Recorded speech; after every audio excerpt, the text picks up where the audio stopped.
3 days ago, my father signed a paper that would let me die, not because the doctors said there was no hope, not because my injuries were too severe, but because the surgery was too expensive. While I was lying in a coma, he told the doctor something I was never supposed to hear. Let her go. We're not paying for it. He signed a do not resuscitate order to save money. But what he didn't know was that I would wake up, and 72 hours later, he lost everything. 3 days before everything changed. I thought I knew what betrayal felt like. I thought betrayal was your best friend smiling in your face and then laughing behind your back. I thought betrayal was someone breaking a promise, leaving you hanging, disappointing you again and again until you stop expecting anything. But I was wrong. Because betrayal can be quiet. It can wear your last name. It can sit in a clean white room and sign your life away with a pen that doesn't even shake.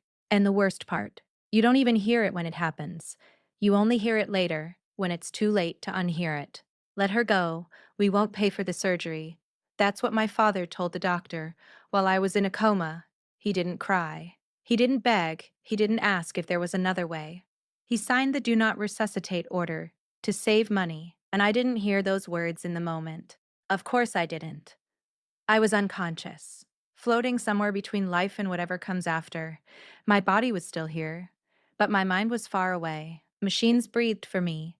Monitors counted my heartbeat like it was a clock. Nurses moved around me like shadows, trained to stay calm even when things fall apart. And while they were trying to keep me alive, my father was trying to decide if I was worth the cost. My name is Tori. I'm 27 years old. And I can still remember the exact second I found out my own father chose a hospital bill over my life. Not the second it happened, the second I learned it, because there are moments that don't just hurt you, they rewrite you. Before the accident, my relationship with my father was already fragile, not the kind of fragile where you argue and then make up, more like the kind where everything looks normal from far away. But up close, you can see all the cracks. He was the kind of man who could sit across from you at dinner, ask how your day was, and still feel like a stranger. His voice was calm, even when he was angry. His eyes were always calculating, always measuring. And somehow, I always felt like I was being evaluated. Like I wasn't his daughter. Like I was an expense. A problem.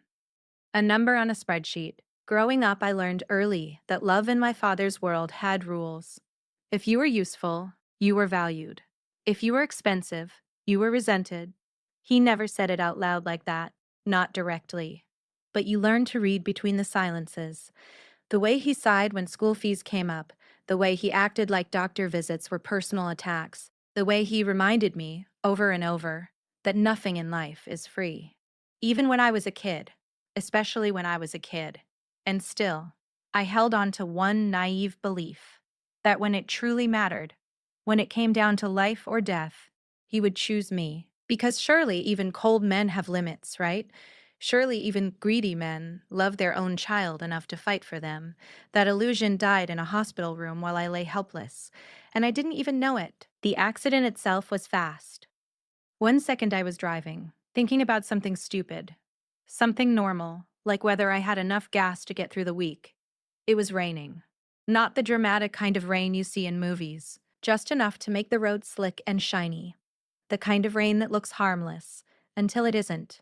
I remember seeing headlights, too bright, too close, a truck swerving like the driver lost control. And then, a burst of white, a violent jolt, the sound of metal screaming. Then darkness.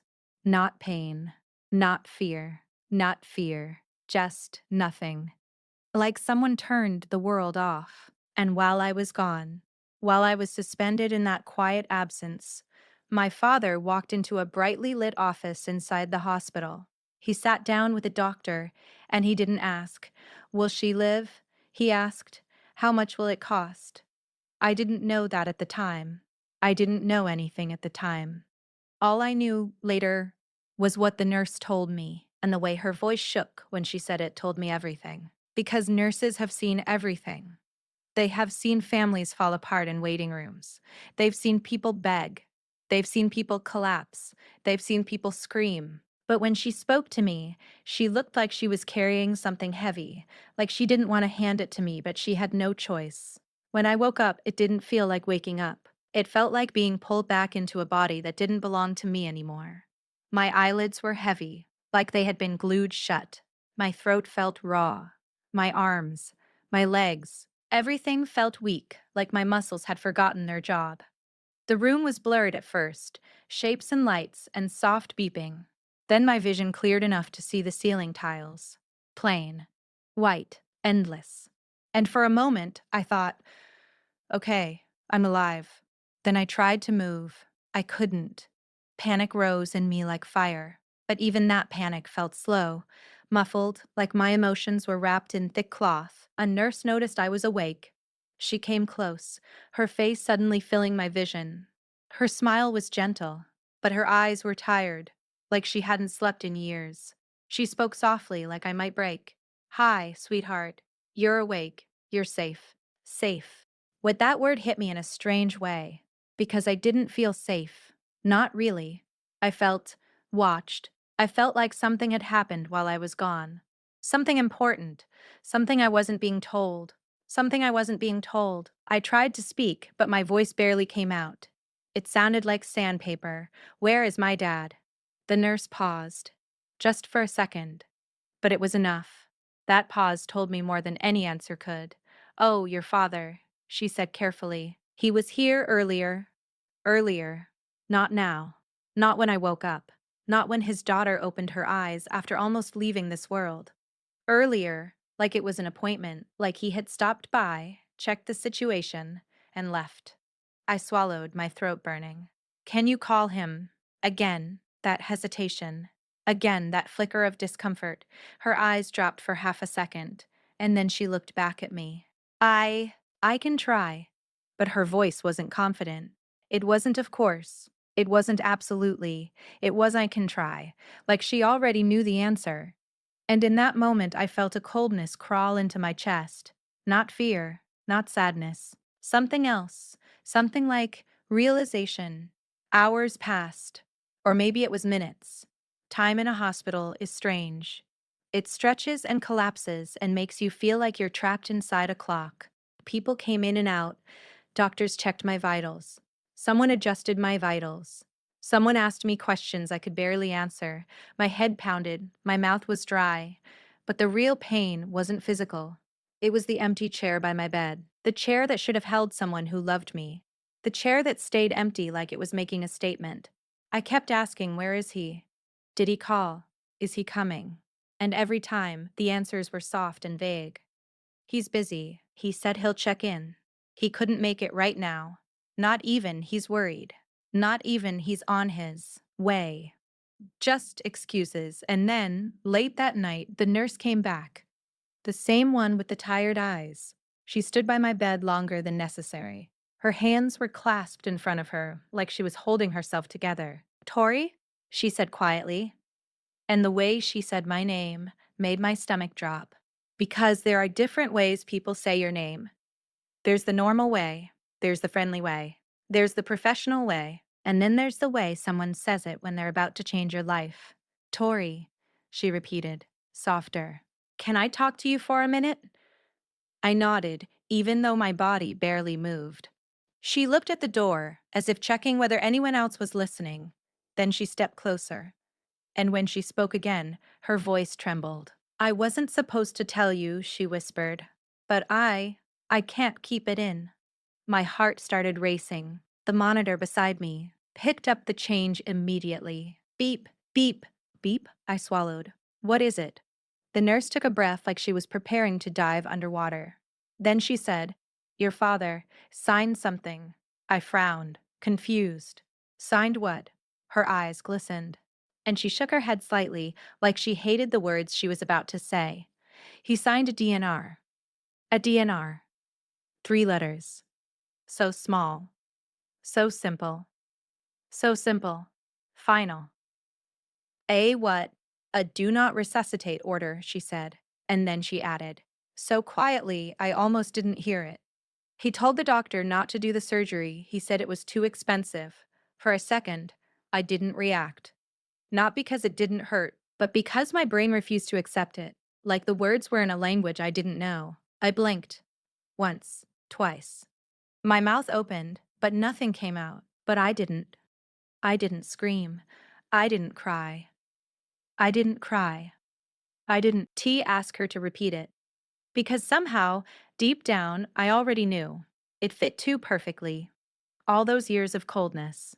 All those little moments where I felt like a burden. All those comments about money. All those times he looked at me like I was a problem he had to manage. It all snapped into place like a puzzle I didn't want to finish. My father didn't choose me. He chose his wallet. And in that moment, something inside me went silent. Not empty, not broken, silent, like a door closing, like a switch turning off. The nurse reached for my hand gently. "I'm so sorry," she whispered. I didn't squeeze her hand back. I couldn't. My fingers felt numb, but inside my head, those words started looping like a curse. "Let her go. We won't pay for the surgery. Let her go. We won't pay for the surgery." And I realized something terrifying.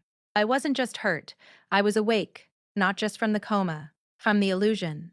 That night I stared at the ceiling until my eyes burned. I didn't sleep. I didn't pray. I didn't even cry, because tears would have meant I still expected something different. But I didn't.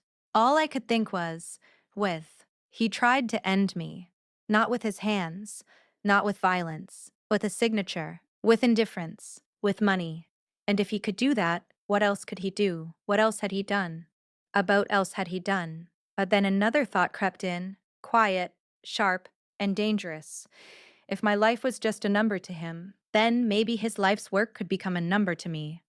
Because my father didn't just have money, he had an empire, a network, deals, partners, investors, a reputation built on fear and confidence, and I knew him well enough to know one thing. His empire wasn't built on love. It was built on control, and control is fragile. It only works until people stop believing in it. I didn't know exactly how yet. I couldn't even sit up well, without help, but I knew something with absolute certainty. I was going to survive, and if I survived, he wasn't going to walk away from what he did. Not this time. Not after signing my ending. Because I wasn't ending. I was beginning, and as the machines around me beeped in the dark, I made a quiet promise to myself. So calm, it scared me. "You tried to save money by letting me go.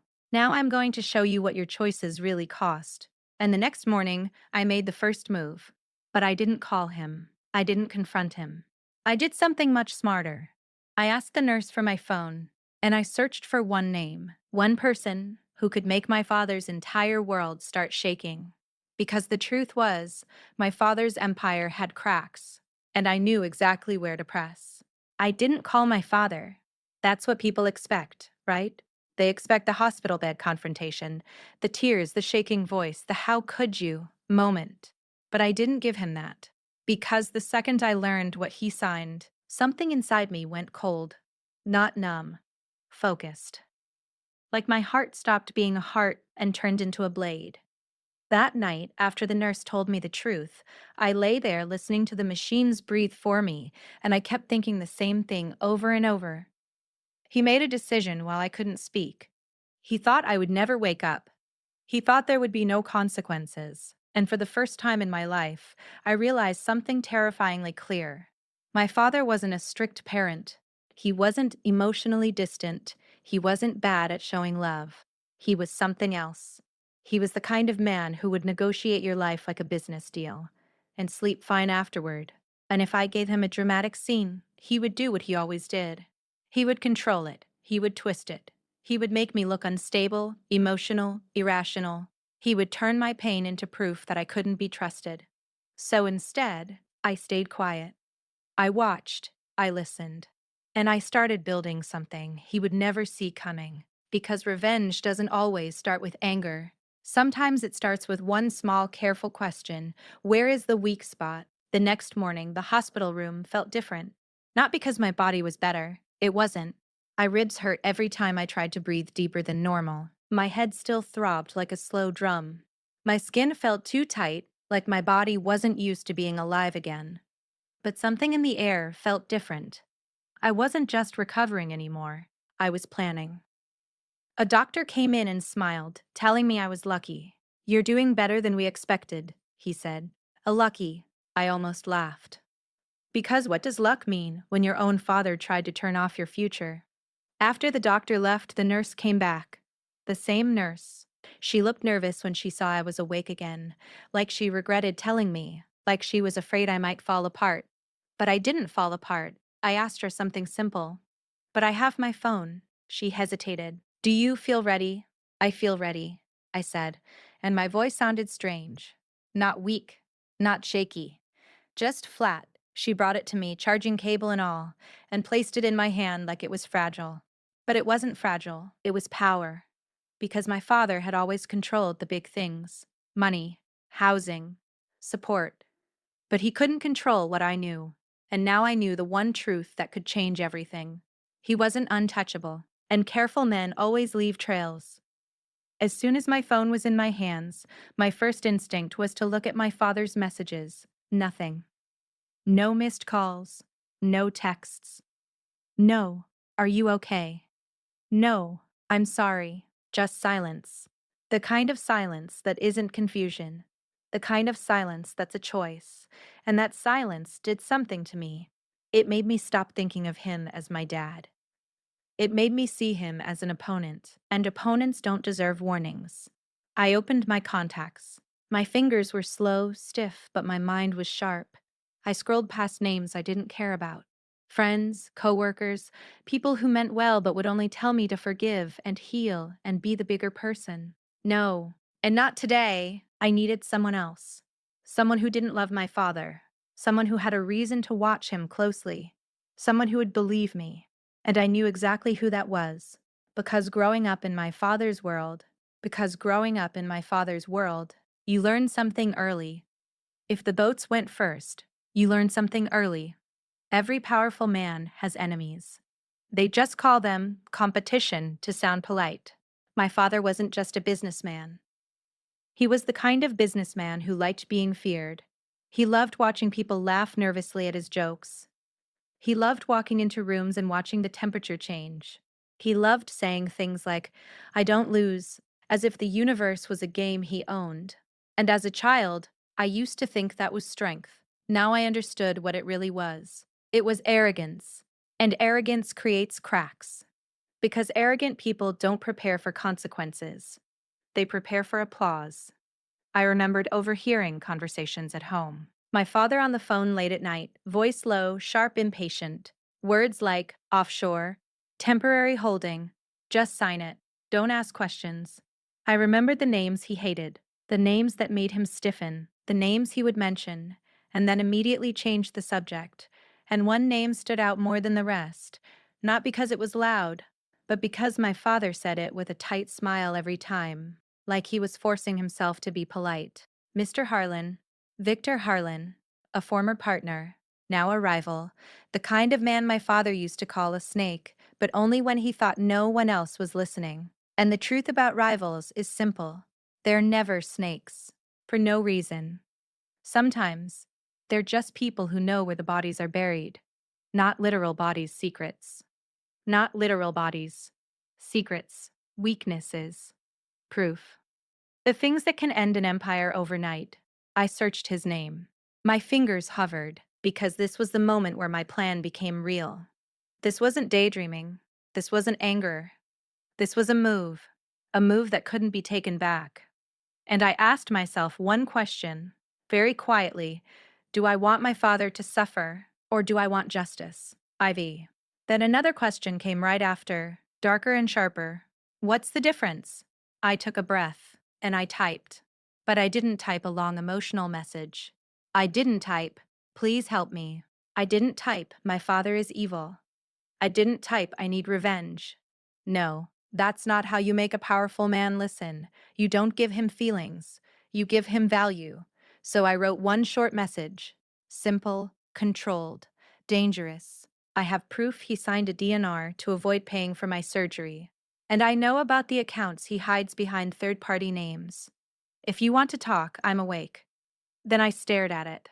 My heartbeat picked up, and the machine beside me beeped faster, like it could sense what I was about to do. I could still delete it. I could still be the good daughter. I could still pretend I didn't know. I could still let my father win. But then I remembered the nurse's trembling voice. I remembered the empty chair. I remembered the idea of my heart stopping and no one helping because my father wanted to save money, and my thumb pressed send. Just like that. One small message, and the first domino fell. At first, nothing happened.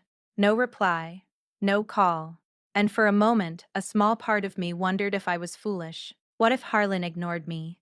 What if he showed my father? What if my father found out and came back angry? But then I remembered something else. Men like Harlan don't ignore opportunities. Not when they smell blood in the water, again, safe blood. Not violence, weakness, a crack in armor, a chance. And sure enough, 27 minutes later, my phone buzzed. A new message, just 4 words. Tell me what you know. My stomach tightened, because that wasn't curiosity. That was hunger. That day, I did 2 things at the same time. I healed and I gathered. When a nurse came in, I smiled politely. I asked harmless questions. When did my father come last? Who did he speak to? Did he sign anything else? People think hospitals are quiet. They're not. Hospitals are full of information. And staff members, they talk, not out of gossip, out of survival, out of stress. And once one person knows something, it spreads, especially when the story is shocking. A father signing a DNR to save money. That kind of story doesn't stay hidden. And I learned something else too. My father wasn't just cold. He was careful. He came in, signed what he wanted, and left quickly. No drama, no scenes, no records beyond the paperwork.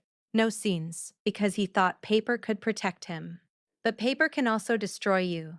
It depends on who's holding it. Late that night, while the hospital dimmed and the hallway lights softened, I called Harlan, not a video call. Not something that could be recorded easily, just a regular voice call. My hand shook when I lifted the phone, not from fear, but from weakness. My body still wasn't fully mine, but my voice ivored. My voice was steady. He answered on the second ring. Tori, he said, like he'd been expecting me. I didn't waste time. I'm not calling for pity, I said, and I'm not calling because I want money. He chuckled softly. That's good, he said, because I don't give pity. I give leverage. Leverage. That word hit like a bell. Because leverage is how my father, R, lived, was how he controlled people. And now, leverage was how he would fall. Harlan continued, calm as ever. Tell me 2 things, he said. 1, do you have proof? And 2, how far are you willing to go? I looked around my hospital room. The beeping machines, the IV line, the thin blanket that barely warmed me. And I thought about how close I came to being gone forever. I swallowed. I have proof, I said, and I'm willing to go far enough that he never forgets what he did. There was a pause. Then Harlan's voice turned quieter. Good, he said, because your father has been walking around like a man who thinks consequences are for other people. He let that sit, then he added, and if you're truly awake, then we can wake up the rest of the world, too. After that call, I didn't feel relief. I felt something else. A strange, heavy calm, like I had stepped onto a bridge and couldn't turn back, because now someone powerful knew. Now someone hungry was involved. And as much as I wanted justice, I also understood the risk. Revenge is a fire. If you don't control it, it burns everything, including you. So I made another decision that night. A quieter one, a smarter one. I promised myself I would not lie, because lies fall apart. And if my plan fell apart, my father would destroy me with it. Not physically, socially, legally. He would paint me as unstable. He would say my coma made me confused. He would say I imagined it. He would say I was emotional and dramatic. And people would believe him because he had money, and money buys credibility. So I wouldn't give him that weakness. I would only use truth. Truth, arranged in the right order, is unstoppable. By morning, small things started shifting. I didn't know it yet. Not fully. But I felt it like pressure in the air before a storm. My phone buzzed again. Message from Harlan. I'm sending someone. They'll ask you for specifics. Keep it simple. Stick to what's real. My chest tightened. Someone. To the hospital. My father didn't know I'd contacted Harlan. Not yet. But if someone connected to Harlan showed up, and word got out, and my father heard, then everything would speed up. And I wasn't ready for fast. I needed careful. I needed controlled.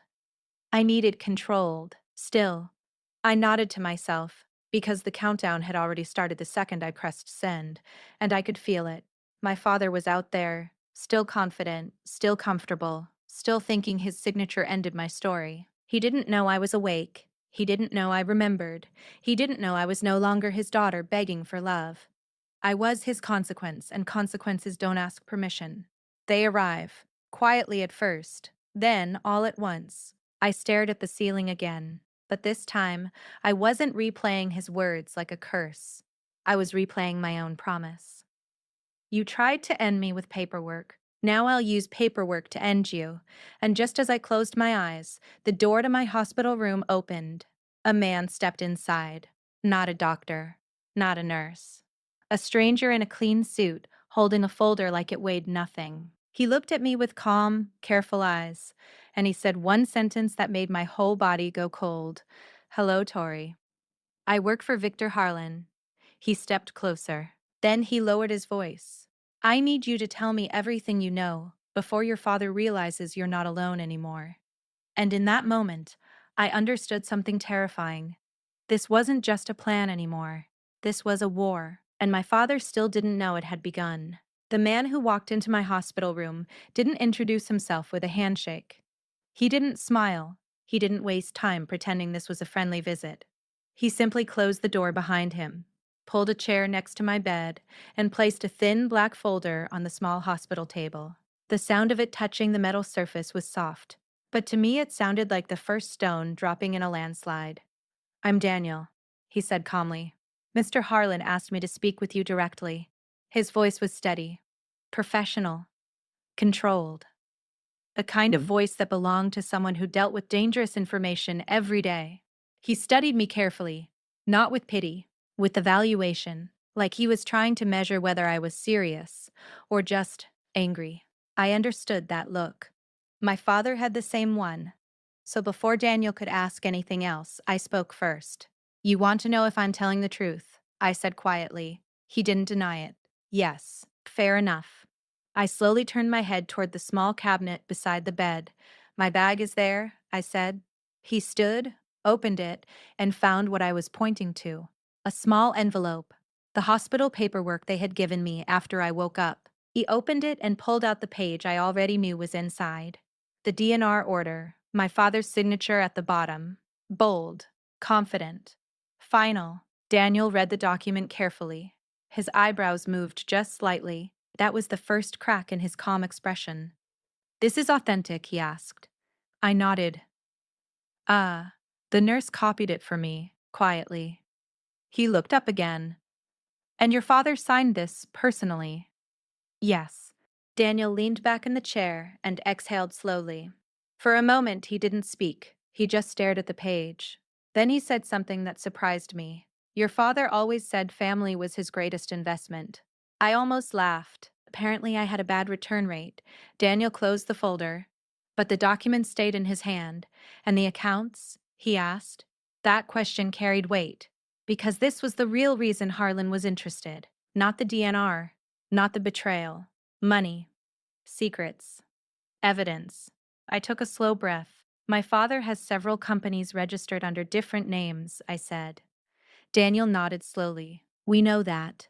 But two of them aren't real companies," I continued. "They're holding accounts, temporary transfers. Money moves in, then disappears into other deals." Now Daniel leaned forward. "You're certain?" "I've heard him talk about them," I said. Late phone calls. Arguments with accountants. He thought I wasn't paying attention. Daniel was quiet again. Then he asked a careful question. "Do you know the names?" I hesitated. Not because I didn't know, but because once I said them, the last door would close. There would be no going back.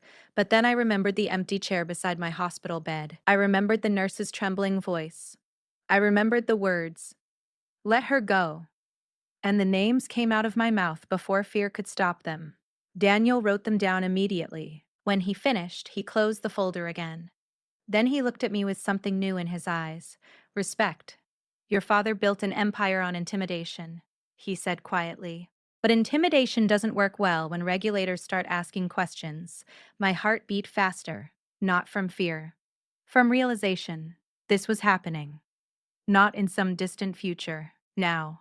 I'll take this information to Mr. Harlan, he said. And what happens next? I asked. He gave a small, almost sympathetic smile. What happens next? He said. Is that your father will learn something he's never believed. What's that? That consequences are real. Then he walked out.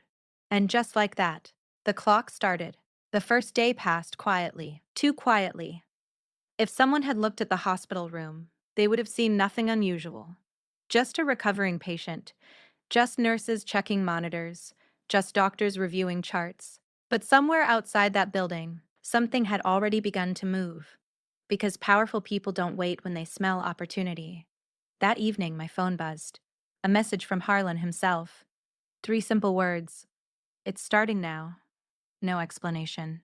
No details. Just certainty. I stared at those words for a long time. And for the first time since I woke up, I felt something close to fear. Because revenge sounds simple when it's an idea, but when it becomes real, it's heavier than you expect. Still, there was no stopping now. The second day was when the cracks appeared. I didn't hear about them from news reports. Not yet. I heard about them through whispers.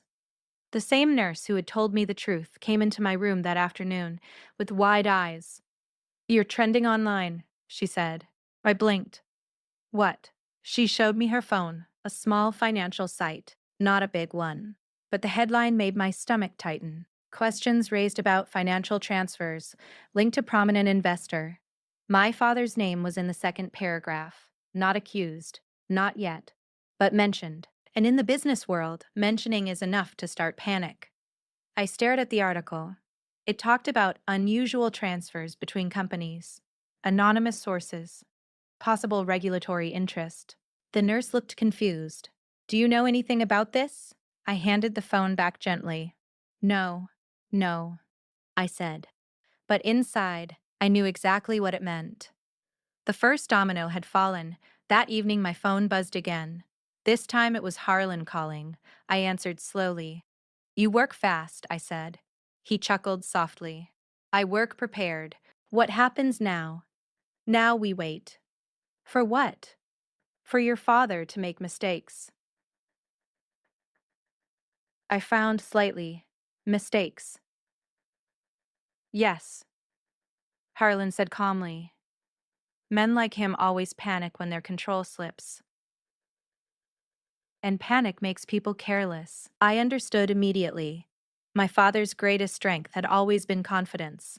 But if that confidence cracked, his entire empire would shake. What if he fixes it? I asked. There was a pause. Then Harlan answered with quiet certainty. He can't. Why not? Because the problem isn't the money anymore. What is it? Trust. And in finance, trust is everything. By the third day, the storm arrived. It began early in the morning. I woke up to the sound of my phone buzzing nonstop. Messages. Notifications. News alerts. I opened the first headline, and my breath caught. Regulatory inquiry launched into multiple companies linked to investment executive. My father's picture filled the screen. A photo from some conference. Confident smile. Expensive suit. The man who believed he controlled everything. But the article was brutal. Investors were freezing accounts. Partners were demanding explanations. Audits were beginning. And when financial investigations start, they spread fast. Very fast. Because everyone wants to escape before the ship sinks. Another headline appeared an hour later. Then another.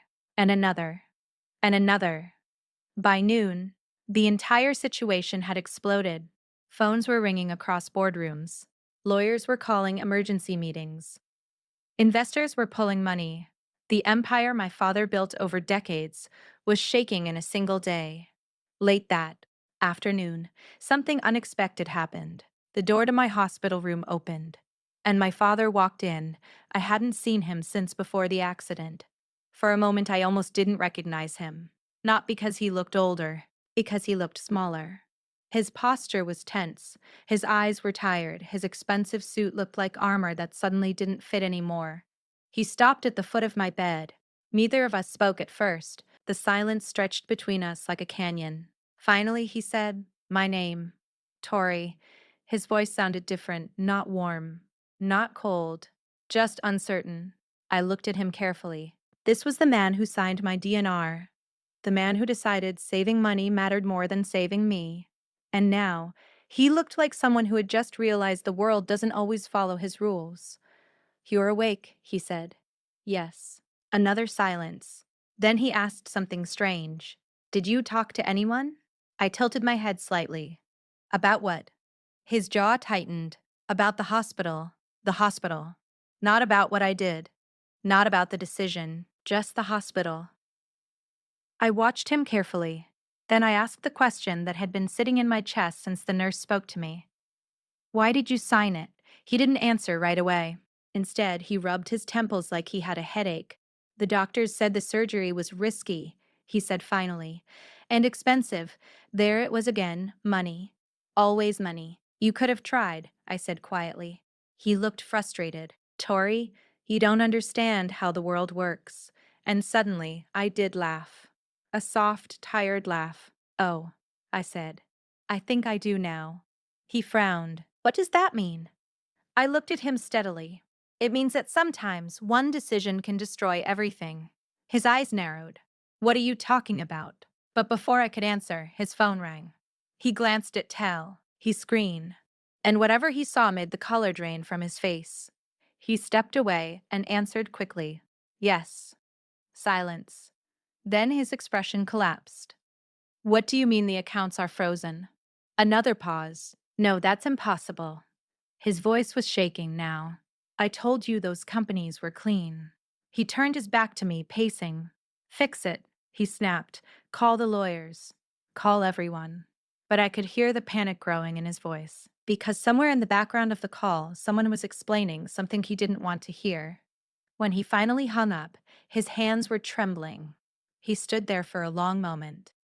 Then he slowly turned back toward my bed. And for the first time in my entire life, my father looked afraid. "What did you do?" he asked quietly. I didn't answer right away. I just watched him, because this moment mattered, not for revenge, for truth. Finally, I spoke. "I didn't do anything." His eyes burned into mine. "Don't lie to me." "I'm not," I said calmly. "I just told the truth." He stared at me like he was seeing a stranger. And in a way, he was. Because the daughter who once wanted his approval was gone. In her place was someone else, someone who had learned exactly how his world worked. "You ruined me," he whispered. I shook my head slowly. "No, you did that yourself." He opened his mouth to argue, but no words came out, because deep down, he knew it was true. That night, the final confirmation arrived. Another headline: Investment Empire files for emergency bankruptcy protection. 72 hours. That's all it took. Decades of power, gone in 3 days. I stared at the screen for a long time, not celebrating, not smiling, just thinking. Because revenge never feels the way people imagine. It isn't fireworks every day. It isn't fireworks. It isn't victory music. It's quieter. Heavier. My father, Lee, lost everything in 72 hours. But the truth is, his empire didn't collapse because of me. It collapsed because of the decision he made in a hospital office. The moment he decided my life wasn't worth the cost. And if my story proves anything, it's this. The most devastating consequences don't come from dramatic explosions. Don't come from dramatic explosions. They come from quiet decisions made when someone believes no one will remember, no one will notice, no one will survive to respond. But sometimes, someone does survive, and when they do, the echo of one signature can destroy everything.